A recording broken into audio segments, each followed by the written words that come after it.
Bismillahirrahmanirrahim.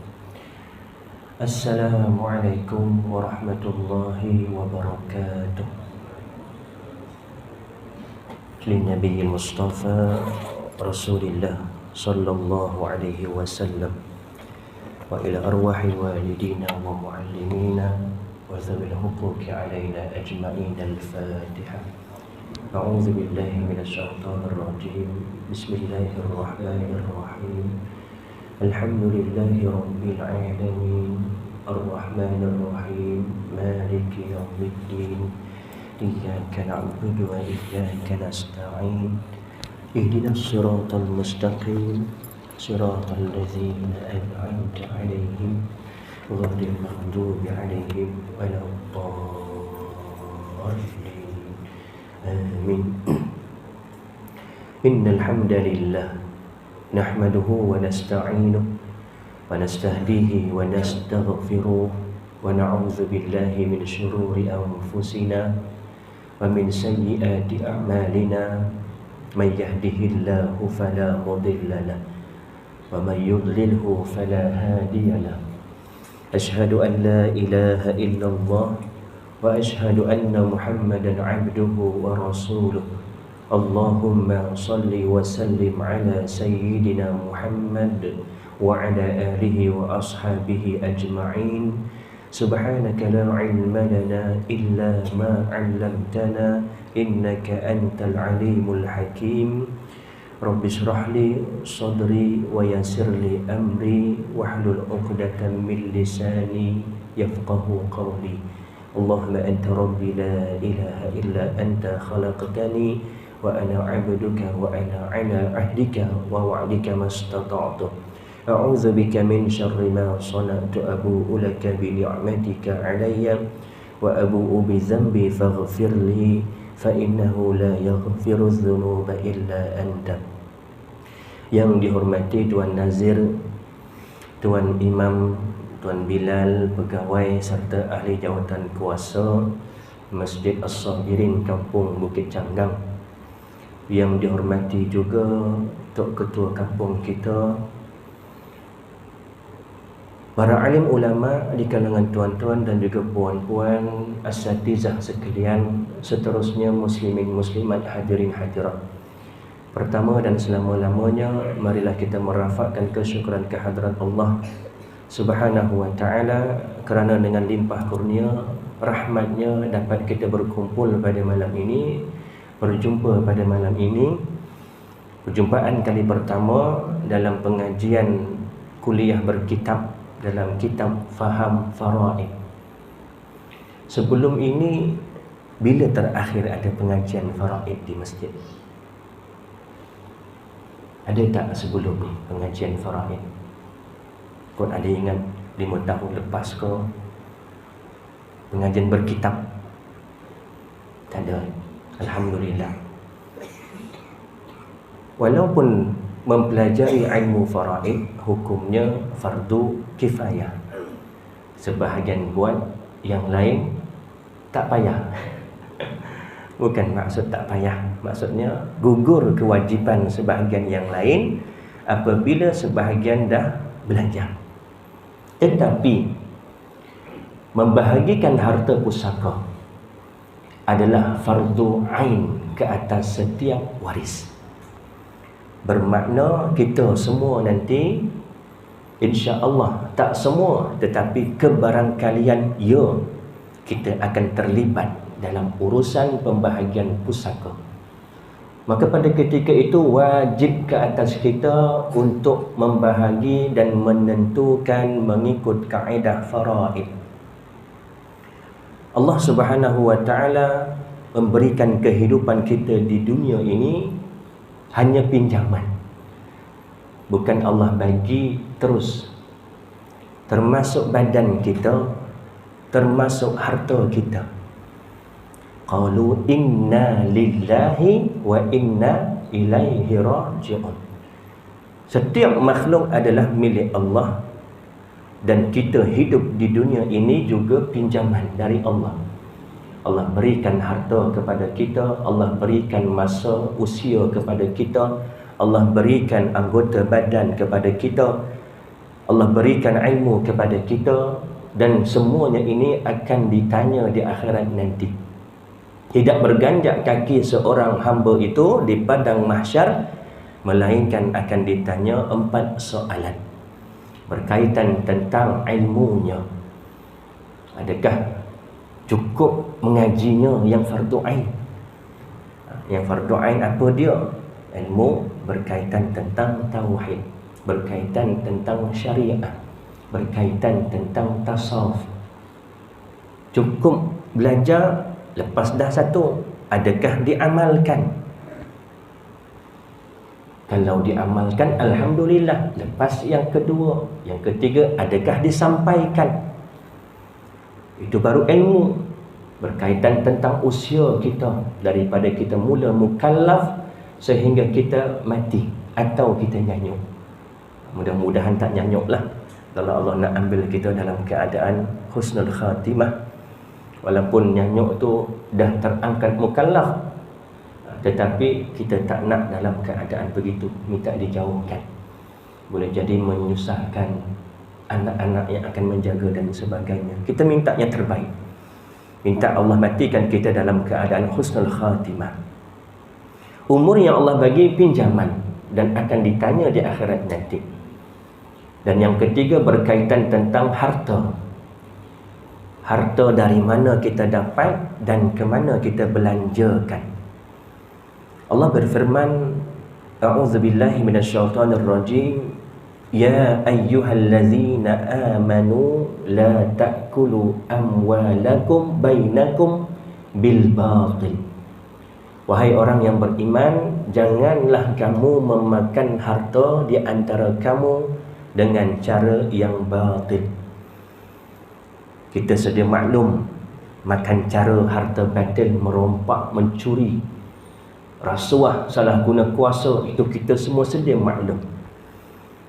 Tetapi kata ulama, mengambil hak waris lain dalam urusan faraid juga termasuk dalam perkara memakan harta secara batil. Na'udzubillah. Kalau kita tahu, mudah. Kalau tak tahu, na'udzubillah, takut-takut termakan harta secara batil. Dan lebih menakutkan lagi, kita termakan harta anak yatim. Harta kita ini hakikatnya bukan segala harta, termasuk anggota badan. Soalan yang keempat ditanya nanti, yang semuanya nanti akan dipertanggungjawabkan 7 anggota kita.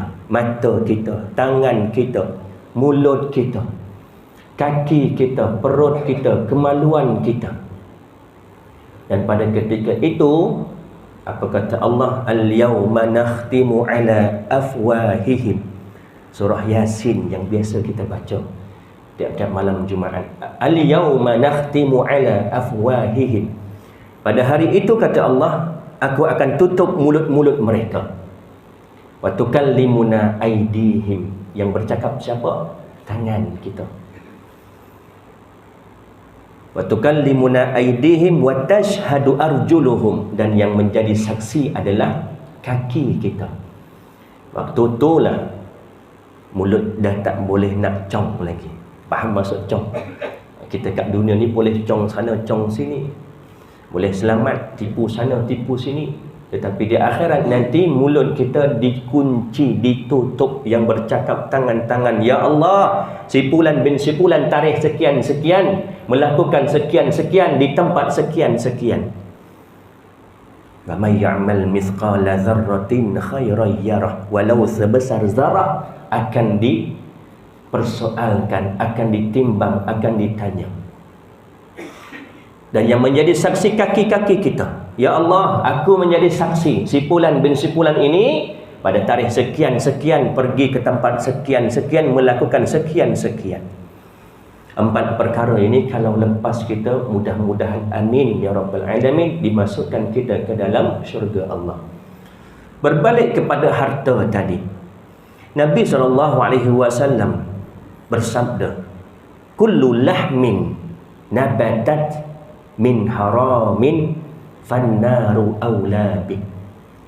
Tiap-tiap daging yang tumbuh dalam diri kita dari sumber yang haram, fannaru aula bih, maka nerakalah tempat utamanya.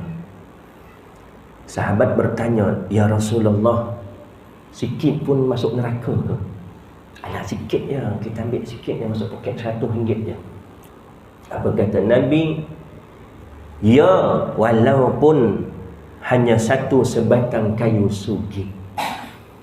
Tuan-tuan, kalau di daerah Kuala Langat inilah, kalau di Bukit Cangdang, kalau ada orang jual kayu sugi, agak-agak berapa harga satu? RM1 ada, lebih kurang RM1. Kalau di Masjid Seri Petaling tu silap-silap lagi murah, RM1 dapat 3, dapat 4. Kerana satu batang kayu sugi nilainya masuk ke dalam diri kita dari cara yang haram, fannaru aula bih, maka nerakalah tempat utamanya. Dalam bab harta ini tuan-tuan, Islam cukup menitik beratkan soal harta. Bahkan dalam hal kita menjumpa sesuatu barang, ini menurut pendapat Al-Imam Asy-Syafi'i, kita tak boleh terus ambil. Kita jumpa, kan nanti balik keluar-keluar, contoh keluar-keluar dekat parking, jumpa 1 kilo emas, contoh 1 kilo emas jongkok, ataupun duit, ataupun apalah barang-barang yang berharga. Dari sudut fiqh, kita tak boleh ambil. Nak ambil boleh dengan syarat diisytiharkan. Selama mana? Setahun. Bagi iklan, bagi tahu dekat orang ramai, tarikh sekian, siapa ada hilang barang sekian-sekian di tempat sekian-sekian, boleh berjumpa dengan saya. Selesai tempoh setahun, tak ada yang menuntut, barulah boleh kita guna barang tersebut. Barulah boleh kita belanjakan duit tersebut kalau kita jumpa duit. Lepas 2 tahun, barulah tuannya ingat, oh ada dulu aku tertinggal dekat masjid, telefon bimbit harga sekian-sekian, jenama sekian-sekian, jumpa balik dengan kita. Ji, Haji dulu ada buat iklan, saya ada nampak iklan Haji. Waktu tu saya tak ingat saya punya barang, sekarang baru teringat. Lepas 2 tahun, bila disemak-semak, betul, tengok gambar, betul ini telefon dia. Wajib kita ganti balik barang dia dengan nilai berapa-berapa mengikut persetujuan. Ini dalam bab pemilikan harta, mengambil hak dalam Islam cukup berat, menitik beratkan. Bahkan nanti satu bab kita akan jumpa dalam bab perkara-perkara yang boleh menghalangi seseorang daripada mewarisi harta pusaka. Ada 3 perkara bila berlaku maka haram salah seorang mewarisi harta pusaka sesama mereka. Yang pertama dengan sebab membunuh. Yang kedua dengan sebab murtad atau berbeza agama. Yang ketiga dengan sebab hamba. Kita nak sentuh, saya nak sentuh dalam bab bunuh. Nak kata Islam cukup ambil berat tentang rezeki, tentang harta. Andai kata tuan-tuan bertugas sebagai hakim, bukan peguam, hakim, maknanya dia yang memutuskan keputusan perbicaraan di mahkamah. Kebetulan waktu itu ayah kita yang disabitkan bersalah, na'udzubillah. Ini nak bagi contoh. Ayah kita na'udzubillah terlibat dalam pengedaran dadah. Bila disiasat, diputuskan, dijatuhkan hukuman mati gantung mandatori. Salah tak anak ni tadi? Dari sudut hukum, berdosa tak dia? Tidak. Tetapi ini juga termasuk dalam perkara menghalang dia daripada mewarisi harta ayah dia. Misal kata ayahnya betul dikenakan hukuman mati mandatori, meninggal dunia, ada harta ayah ni tadi, anak yang menjadi hakim tadi tak boleh mewarisi harta ayah walaupun dia tak berdosa. Nak kata sampai tahap macam tu Islam nak jaga harta yang sampai ke dalam kantong kita. Bahkan kalau misal kata kita sebagai saksi sahaja, perbicaraan itu hakimnya bukan anak, tetapi yang menjadi saksi itu anak. Ayahnya disabitkan bersalah, mengedar dadah, mandatori gantung sampai mati, yang mana anaknya menjadi saksi sahaja. Berdosa tak anak ini? Tidak, dari sudut fiqh tak berdosa. Tetapi dia juga terhalang daripada mewarisi harta pusaka. Nak kata perincinya dalam urusan pemilikan harta ini berkait dengan faraid ini, nak bagi betul-betul yang masuk dalam kantong kita betul-betul pure, yang halal. Sebab itu faraid ini persepsi kita di kalangan orang Melayu, kubur merah, sibuk bercakap tentang harta. Bukan dekat drama, ini realiti. Kubur arwah ayah merah lagi, kau dah sibuk cerita tentang harta. Dalam faraid bukan soal harta berapa banyak yang kita nak ketengahkan, tetapi penentuan faraid itu yang menjadi kewajipan kepada setiap waris. Dalam Islam, bila berlaku kematian, dituntut supaya segerakan urusan faraid. Dan jangan kita ingat faraid ini bila berlaku kematian terus faraid, tidak. Bahkan faraid ini tingkat dia yang kelima. Selepas 4 perkara yang wajib didahulukan sebelum faraid. Apa dia? Urusan jenazah si mati, hutang si mati dengan Allah, hutang si mati dengan manusia, wasiat si mati jika ada, barulah faraid. Kita risau mungkin di kalangan kita dulu-dulu, mak ayah kita dulu-dulu mendapat harta dengan tidak mengikut kaedah faraid. Saya pernah bertanya dengan guru saya, senior saya juga waktu belajar di Azhar Mesir, Ustaz Hairul Nizam bin Mat Hussein, sekarang merupakan Syekh Urwaq Jawi di Mesir dan sering mengadakan pengajian di Malaysia juga, dan sesekali dia pulang ke Mesir. Kawan baik ini Ustaz Nazrul Nasir Kedah. Tu sama-sama lah tu. Dua-dua tu senior saya. Dulu waktu di Mesir, hari-hari pergi mengaji talaki.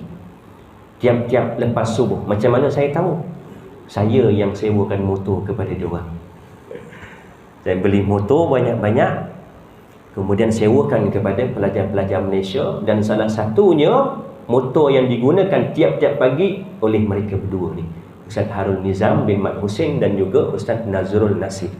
Dan kedua-dua inilah antara orang Melayu yang dibenarkan untuk mengajar di Masjid Al-Azhar. Masjid Azhar, dia dekat ruang tepi-tepi tu je macam ada halaqah-halaqah. Biasanya kalau tuan-tuan ada yang pernah melihat video almarhum Tuan Guru Abdul Aziz, dia cerita waktu di Mesir dahulu, di Masjid Azhar tu, di tiang-tiang biasanya ada syekh-syekh yang akan duduk dekat tiang. Maka kita orang-orang Malaysia ni biasanya lihat, tahu yang ni syekh berkenaan dengan qiraat, berkenaan dengan Al-Quran. Jadi datang kepada dia, bacakan surah Fatihah, suruh dia semak. Tetapi mereka dua orang ini diberi kebenaran oleh syekh, oleh masyayikh Azhar untuk mengajarkan, memberi ta'lim dalam Masjid Al-Azhar.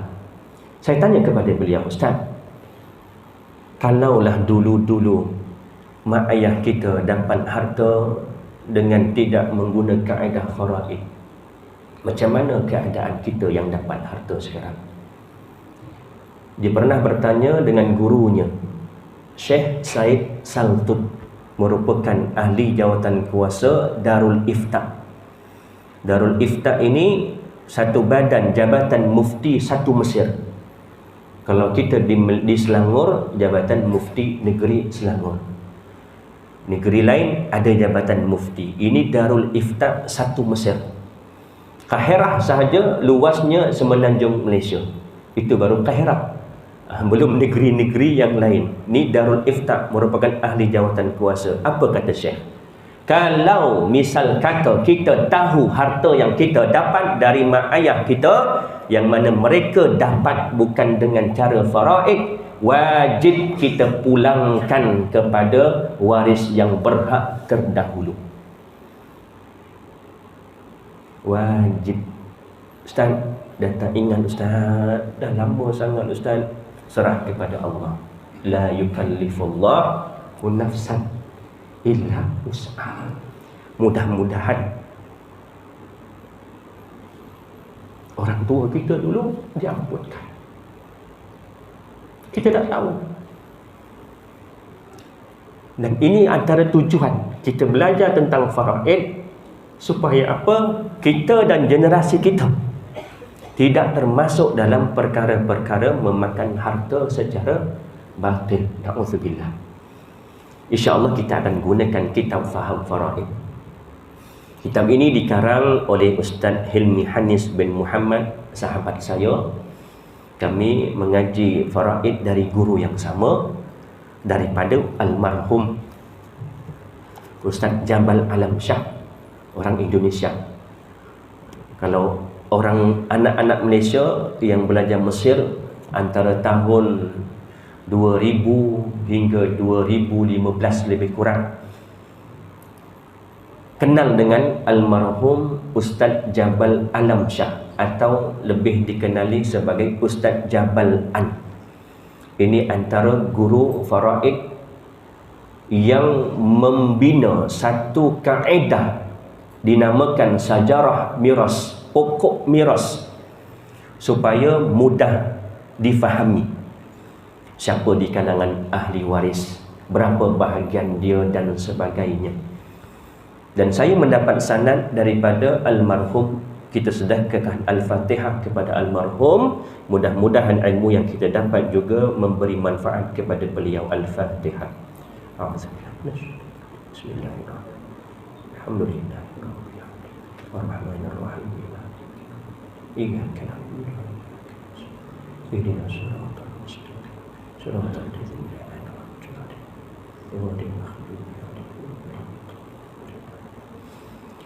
Kitab ini saya suka bukan sebab dia ni kawan saya, bukan. Tetapi ini antara kitab yang bagi saya kena dengan wakil semasa kita di Malaysia. Dalam ini diceritakan tentang harta dari KWSP, tentang harta daripada tabung haji, tentang harta daripada takaful hibah dan sebagainya. Tuan-tuan mana yang pernah mengaji faraid guna kitab-kitab turas, tak ada disebutkan tentang tabung haji, KWSP dan sebagainya. Kitab ini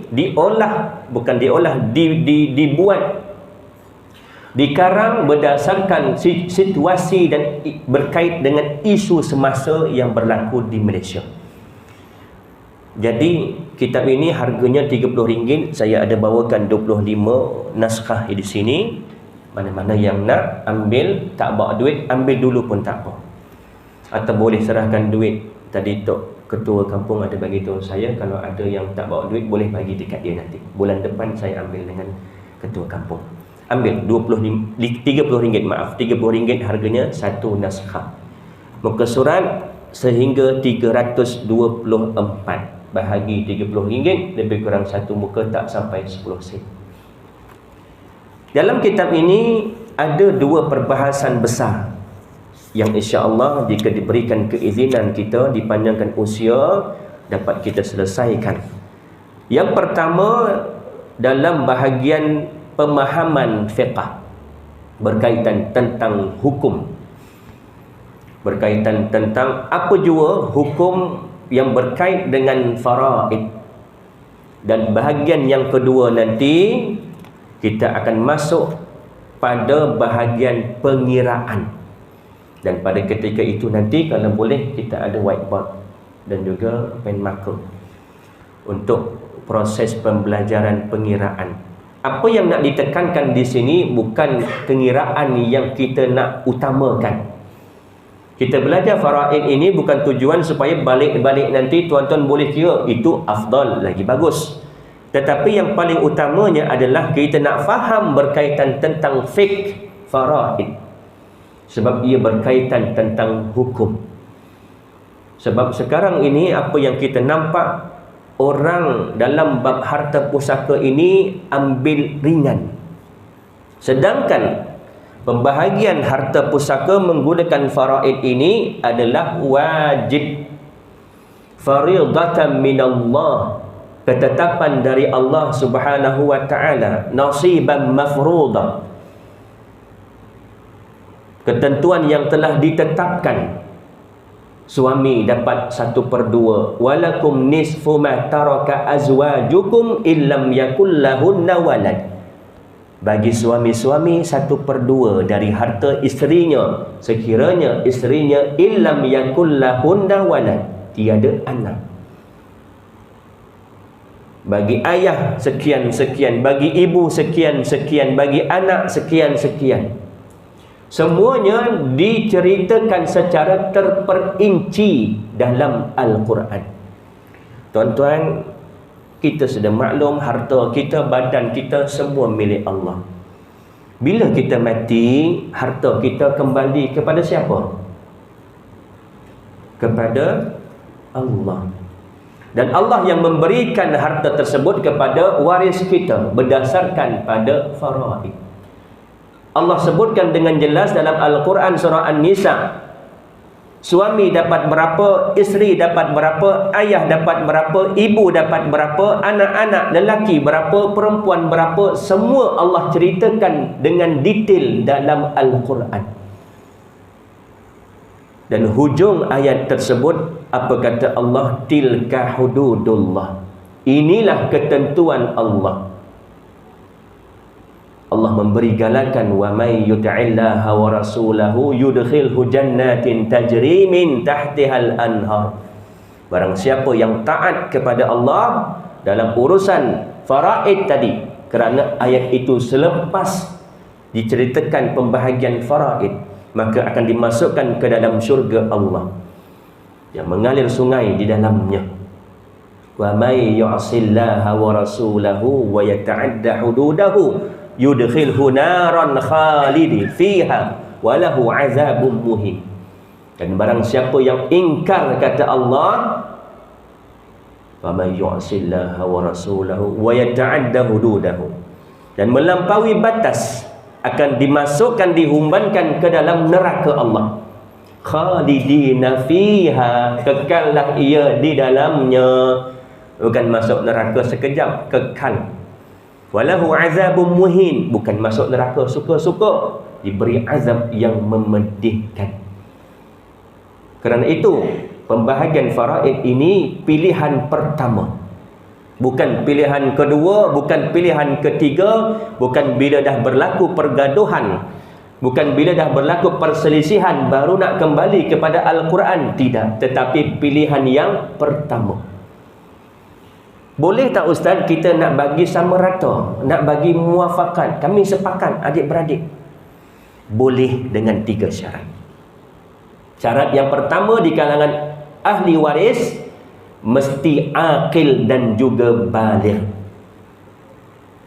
Contoh, ada 4 orang waris, kesemuanya akil dan juga baligh, berakal dan juga baligh. Bila kata baligh menurut syariah, perempuan yang keluar haid berusia 9 tahun. Sebelum itu kalau keluar haid belum lagi baligh. Maksimumnya 15 tahun. Qamari, bukan Masihi, bulan Islam. Kalau 15 tahun qamari belum keluar haid, dia tetap dikira baligh. Bagi lelaki yang keluar mani atau mimpi basah, maksimum 15 tahun qamari. tak mimpi, tak keluar mani, tetap dikira baligh. Ini menurut hukum fiqh. Cuma kita di Malaysia terikat dengan usia 18 tahun ke atas, baru boleh untuk dia uruskan, tentukan hartanya sendiri. Kalau tidak, kena ada pemegang amanah yang biasanya dipegang oleh ibu atau bapa kanak-kanak tadi. Akil baligh, itu syarat yang pertama, nak bagi sama rata atau muafakat. Yang kedua, di kalangan ahli waris semua kena tahu dahulu berapa bahagian faraid masing-masing. Yang banyak berlaku sekarang, dia tak tentukan, terus bahagi sama rata. Haram hukumnya.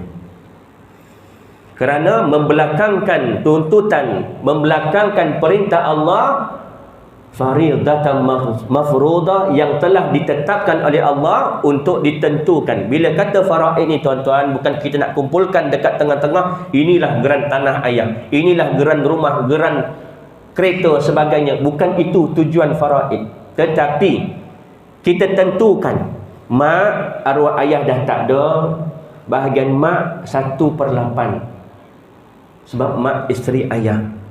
Ayah ada anak-anak, kami ada anak lelaki, ada anak perempuan.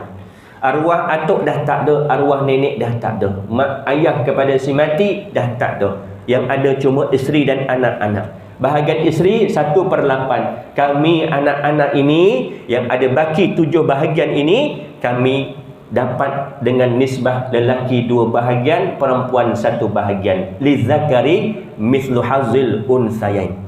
Dah, itu saja. Apa hikmahnya? Hikmahnya sebab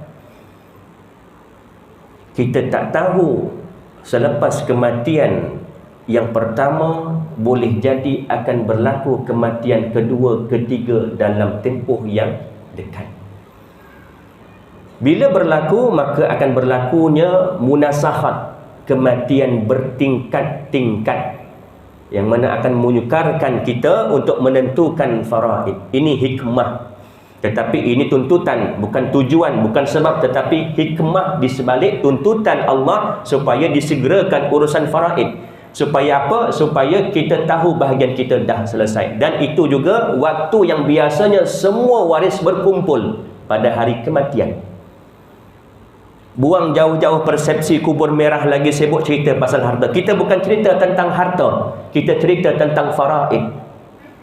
Kita cerita tentang bahagian berapa per berapa, berapa per berapa, berapa per berapa. Itu saja. Dan antara hikmah lain, berlaku tak? Banyak berlaku.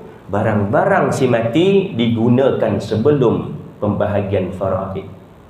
Contoh jam tangan, contoh kereta, contoh jam tangan. Jam tangan, pen lah, saya anggap kata ini harta si mati. Pen arwah ayah kita. Dekat sini ada hak mak kita sebagai isteri si mati 1/8. Ada bahagian adik-beradik kita. Macam mana cara kita nak tebus hak ini? Tanya dengan mak. Mak, dekat pen ini ada bahagian mak 1/8. Saya naklah mak pen ni mak, sebab saya suka pen ni. Mak kata apa? Tak apalah, ambillah. Selesai kita dengan mak kita. Tanya dengan adik-beradik yang lain pula. Long, ini pen arwah ayah, aku nak, boleh tak? Tak apalah, ambil lah. Selesai kita dengan abang yang sulung. Begitulah seterusnya sampai adik-beradik yang lain yang terdiri di kalangan ahli waris. Selesai itu barulah kita boleh guna dalam keadaan menurut syariah, patuh syariah.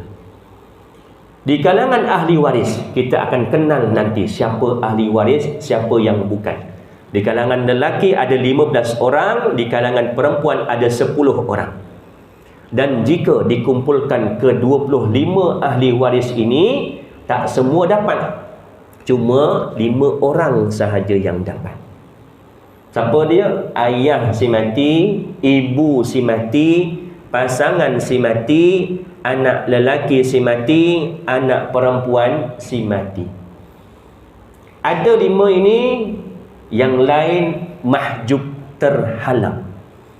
Bukan hanya mahjub nuqsan. Mahjub nanti ada dua. Satu mahjub nuqsan, terhalang daripada banyak jadi sikit.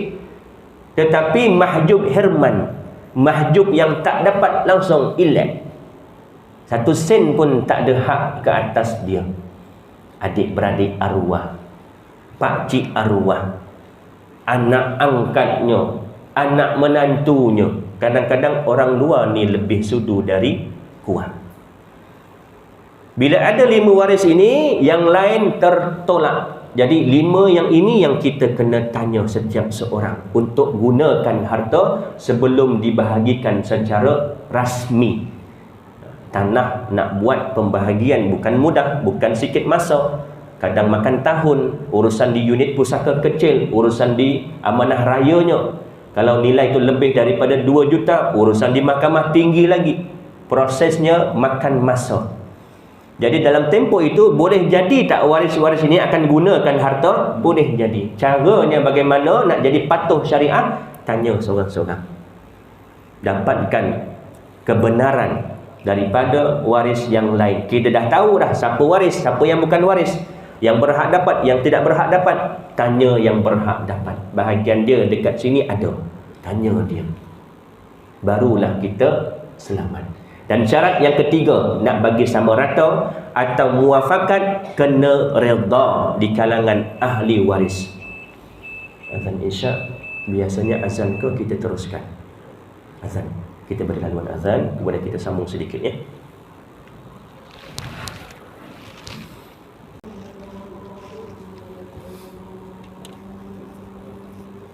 La ilaha illallah, Allahumma salli ala sayyidina Muhammad wa ala ali sayyidina Muhammad. Allahumma rabb hadhihi da'wati tammah wa salatul qa'imati sayyidina Muhammadin wasilata wal fadilah wa ba'athil maqam al mahmud alladhi wa'ita innaka taqabbal mi'ad. Kita sambung sedikit boleh ya? Dalam 10 minit ke 15 minit. Lebih pun tak apa. Sebab jauh saya datang ni daripada laut. Nak ke sini sejam. Kalau tak jam, kalau jam sejam lebih nayau. Dalam jalan satu tu je ada. Okey, sambung sedikit. InsyaAllah bulan depan baru kita buka kitab. 3 syarat tadi. Yang kedua, kena tahu dahulu bahagian mengikut perkiraan faraid. Maknanya kena tahu bahagian jatah. Engkau berapa, aku berapa, aku 1/3. Aku, kau. Kena tahu berapa pecahan, portion setiap ahli waris. Itu syarat yang kedua. Dan syarat yang ketiga, kena rela, kena redha, kena ikhlas memberi, terutama bagi waris yang bahagiannya banyak asalnya mengikut faraid, tetapi bila nak disepakat sama rata jadi kurang. Maka waris-waris yang sepatutnya dapat banyak jadi kurang, kena ada keredaan dia, kena ada rela hati dari dia. Kalau dia kata aku tak setuju bagi sama rata, aku nak bahagian aku mengikut faraid, sebab kalau ikut faraid banyak aku dapat. Yang lain haram kata dia tamak. Tamak ni apa dia? Ambil hak orang lain masuk poket kita. Itu betul tamak. Hak orang diambil masuk kantong sendiri, itu tamak. Tetapi yang kawan ni tadi tamak ke bukan? Tidak. Dia nak ambil hak dia yang Allah dah tetapkan. Jadi kalau misal kata ada 8 orang adik-beradik, satu tak nak bagi sama rata, dia nak ambil hak dia mengikut faraid. Yang 7 wajib bagi berapa hak dia mengikut kiraan faraid. Maka baki yang 7 tadi nak bagi sama rata, silakan. Dengan syarat 3 tadi. Semua aqil baligh, kemudian tahu dahulu berapa bahagian mengikut faraid, kemudian yang ketiga kena rela bagi yang nak menyerahkan hak dia yang banyak menjadi sedikit. Bagi yang sedikit jadi banyak, tak perlu rela dia. Confirm dia nak. Biasanya yang ni daripada yang perempuan. Sebab perempuan nisbahnya separuh dari yang lelaki. Lizakari mislu hazil unsayain. Kalau contoh ada seorang lelaki, seorang perempuan, ada 3 juta. Macam mana nak kira? Yang lelaki kalikan 2 tambah yang perempuan. 1 kali 2, 2 tambah 1, 3. Perempuan 2/3. Lelaki 2/3, perempuan 1/3. Kalau contoh 4 lelaki, 4 perempuan, macam mana nak kira? Yang lelaki kalikan 2. 4 kali 2, 8. Tambah 4 yang perempuan, 12. Jadi bahagian lelaki 2/12, bahagian perempuan 1/12. Kaedah kiraan begitu. Lelaki kali 2 tambah berapa perempuan, dapat pecahan bawah. Yang lelaki atasnya 2, yang perempuan atasnya 1. Yang perempuan tak payah kita minta, memang dia nak. Tetapi yang lelaki ini, bahagian lelaki ini wajib mendapat kebenaran dia, ikhlas daripada dia, bukan kerana terpaksa. Ini 3 syarat yang perlu ada kalau kita nak muafakat ataupun nak suka sama suka. Banyak yang berlaku, yang pertama lepas, yang kedua tak lepas. Sebab tak tahu berapa bahagian faraid. Terus bahagi sama rata. Terus bahagi ikut muafakat. Apa hikmah di sebalik mesti kena tahu dahulu? Hikmahnya supaya bila dah berlalu satu tempoh yang panjang, 10 tahun contoh, orang tanya dengan dia, "Mat, kau dapat harta pusaka berapa?" "Aku dapat 1 ekar tanah. Kami adik-beradik bagi sama rata, semua dapat 1 ekar tanah." "Ish, kenapa tak ikut faraid?" "Tak apalah, kami dah bagi ikut sama suka." "Kau tahu tak berapa bahagian faraid kau?" "Tak tahu." "Berapa?" "Mari aku kirakan. Kalau ikut faraid, engkau dapat contoh 1.5 ekar. Contoh." Aduh, menyesal aku dulu bagi sama rata. Ini hikmah di sebalik kena tahu dahulu, supaya apa? Bila kita dah tahu, baru timbul rasa redha. Kita nak berikan hak kita kepada waris yang lain yang lebih sedikit. Atau misal kata kita ni Allah beri rezeki lebih, ada kerja tetapnya, harta dah banyak, bahagian kita banyak, lelaki, kakak kita pula ibu tunggal. "Kak, ini bahagian aku, Kak ambil sedikit, bagi kita sama rata." Itu lebih baik. Dalam masa yang sama harta kita dapat, hubungan silaturahim dengan adik-beradik juga dapat.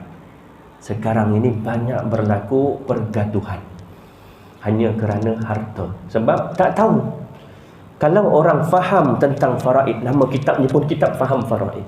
Kalau saya yakin, kalau orang tahu, faham tentang faraid, tak timbul pertikaian tentang pembahagian faraid. Kalau ada pun dalam hati dia tak sampai tahap nak keluarkan dari mulut dia. Sebab dia faham, dia tahu. Tetapi manusia biasalah, mesti ada perasaan tak puas hati, tapi tak terucap. Tetapi sekarang sampai mengguna-guna makhluk halus, guna sana, guna sini. Adik-beradik tak bertegur bertahun-tahun. Masa arwah ayah, arwah mak ada, semua nampak okey. Bila arwah ayah tak ada, okey lagi, sebab arwah mak ada. Itu pun belum lagi diuruskan faraid. Tunggu arwah mak tak ada, baru nak bahagi. Itu pun masalah kita. Tentukan terus. Soal bahagi bila-bila terpulang. Yang penting kita tahu hak kita. Daripada harta sekian, ada hak kita sekian-sekian. Daripada harta yang lain, ada hak kita sekian-sekian.